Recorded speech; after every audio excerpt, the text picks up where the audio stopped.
अस्सलाम वालेकुम।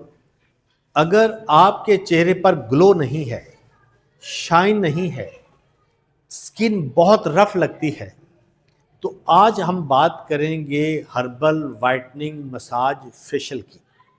आज हम बनाएंगे हर्बल मसाज क्रीम जिसके इस्तेमाल से आपका चेहरा हो जाएगा रोशन, बहुत नरम। चेहरे से दाग धब्बे स्याहियाँ ख़त्म हो जाएंगे हमेशा के लिए।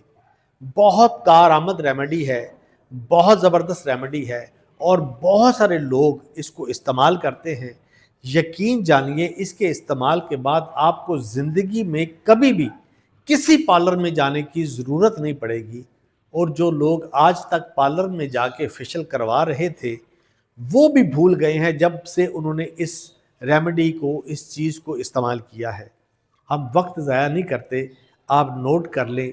सबसे पहले आपने लेना है जी 1 चम्मच आटा, 1 चम्मच चावलों का आटा, 1 चम्मच बेसन और चौथा हिस्सा चाय वाला चमचा हल्दी।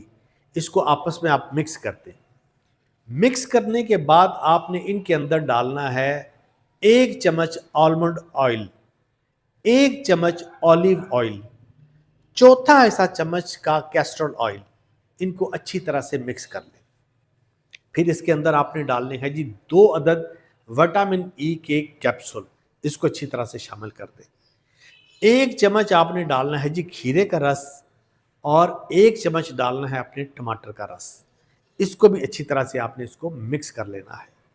फिर इसके अंदर आपने डालना है जी चौथा हिस्सा चम्मच का विटामिन B3, वो डालना है। चौथा हिस्सा ही चम्मच का आपने इसके अंदर डालनी है विटामिन सी। इसको अच्छी तरह से मिक्स करें। मिक्स करने के बाद आपने अपने चेहरे पे इसको 15 से 20 मिनट मसाज करना है। मसाज करने के बाद आपने अपने चेहरे को धो लेना है। इंशाअल्लाह ताला दुनिया के अंदर कोई ऐसा पार्लर नहीं बना जो इस तरह की रेमेडी से आपके चेहरे को चमकाए। ये ऐसा कमाल का नुस्खा है। जिन जिन लोगों ने भी आज तक इसको इस्तेमाल किया है वो मुझे दुआएं दे रहे हैं। ये बहुत पोशीदा चीज़ रखी जाती है। बहुत सारे पार्लर इसको बना के अपने डब्बियों के जार के अंदर सेव करके रखते हैं आपको लगाने के लिए, और आपको पता नहीं चलता। इसको बनाइए, बना के आप अपने फ्रिज में रख सकते हैं 10-15 दिन, ये ख़राब नहीं होता। अपना बहुत ख्याल रखिएगा। अल्लाह हाफिज़।